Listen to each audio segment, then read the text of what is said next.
Very good morning, students. So we are going to learn the properties of TFT. So far you have learned the many properties such as periodicity, linearity, circular time shift, circular frequency shift, circular folding, circular convolution, and then uh, circular convolution with respect to frequency domain, and the rest of the properties are the Parseval's theorem and circular correlation.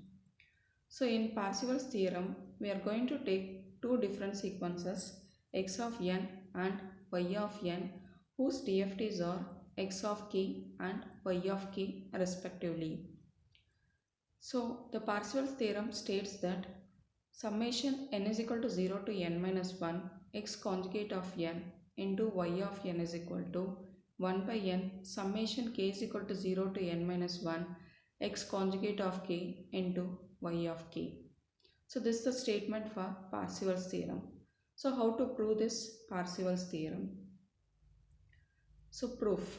Let us start with the known IDFT expression for x of n. As we know, x of n is equal to the IDFT expression 1 by n summation k is equal to 0 to n minus 1 x of k wn power of minus kn. So I am going to take conjugate for this entire equation, since my statement is to prove the Parseval's theorem where we have x of n is stated as x conjugate of n. So in order to prove the theorem, I am going to take the conjugate for the entire equation.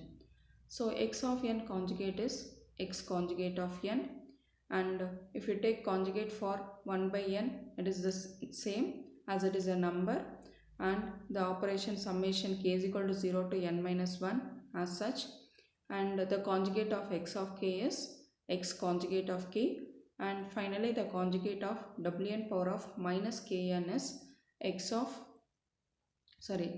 power of minus kn is wn power of plus kn.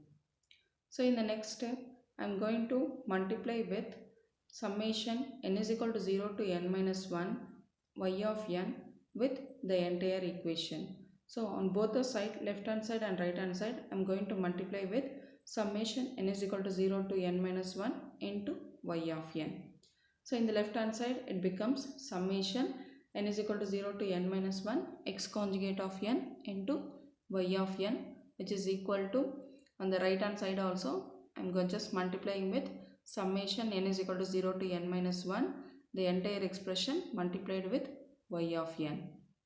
So again we are going to rearrange only on the right hand side. So let us concentrate on the right hand side expression.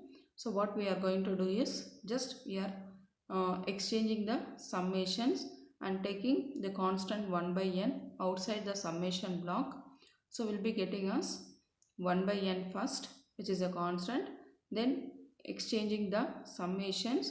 So k summation will be coming first. So summation k is equal to 0 to n minus 1 along with the k term, that is x conjugate of k, multiplied with the other summation n is equal to 0 to n minus 1 into y of n into wn power of kn.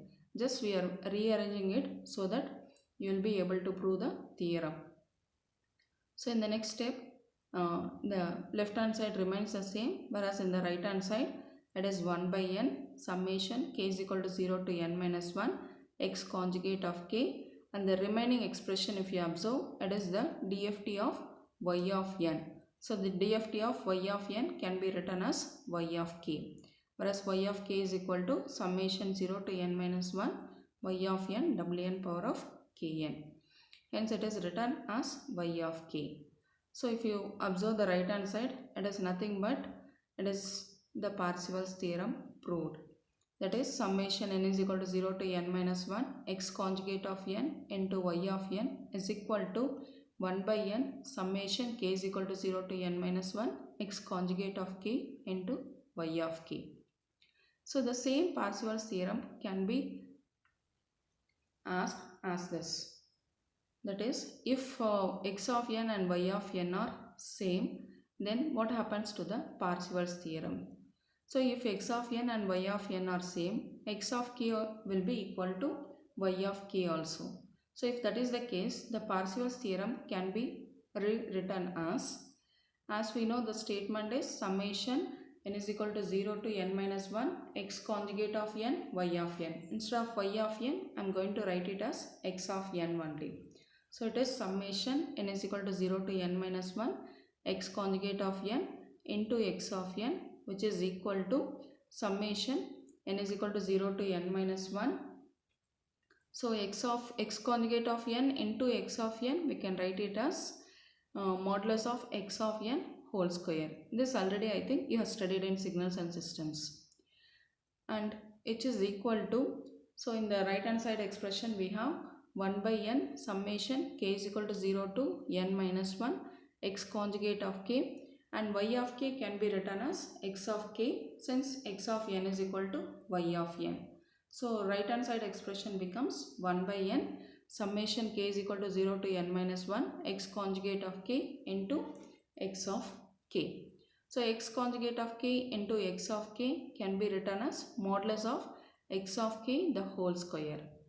So finally we can write the Parseval's theorem as summation n is equal to 0 to n minus 1 modulus of x of n whole square, which is equal to 1 by n summation k is equal to 0 to n minus 1 modulus of x of k the whole square.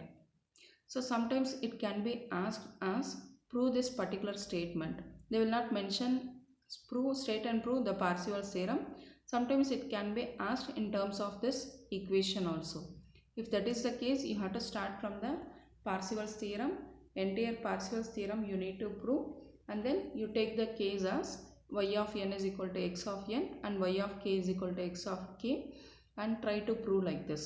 So the final statement becomes summation n is equal to 0 to n minus 1 modulus of x of n whole square is equal to 1 by n summation k is equal to n minus 1 modulus of x of k the whole square. So this final statement they will ask you show that this particular expression in order to prove.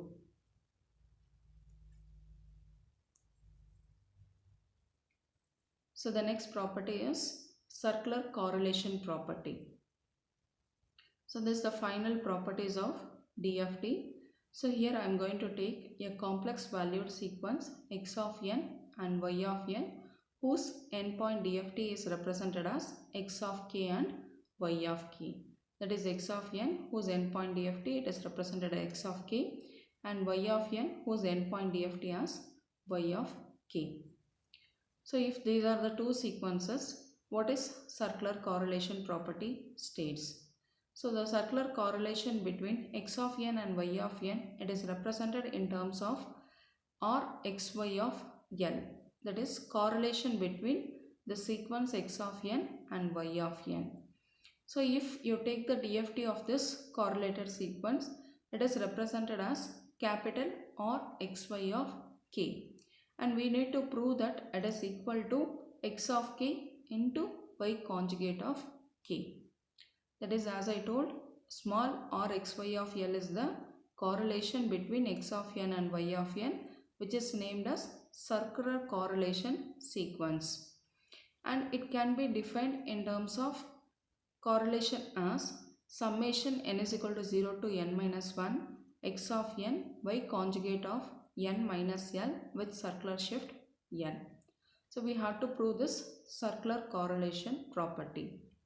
So how to prove this is, let us use the property of circular convolution between x of n and y conjugate of n. So let us start with Rxy of L is equal to, it is nothing but the circular convolution between x of L and y conjugate of minus L. So if you take DFT on both the sides, it becomes the DFT of small Rxy of L becomes capital Rxy of k, and x of n, the circular convolution, if you take DFT, it becomes multiplication in frequency domain. Hence it is equal to x of k into y conjugate of k.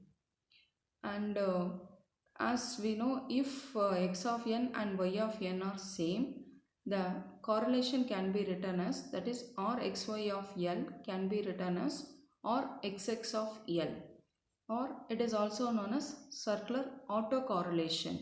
So when we can name it as autocorrelation is when both the sequences are same, that is finding circular correlation, and it is represented as Rxx of L.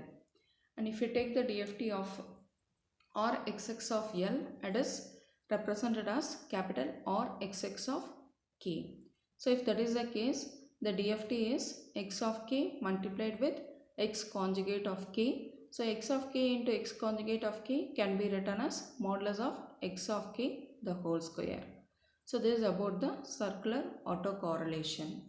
So all these properties you will be applying when solving the problems based on the given sequence.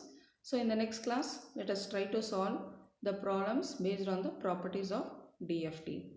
Okay, thank you. Thanks for watching.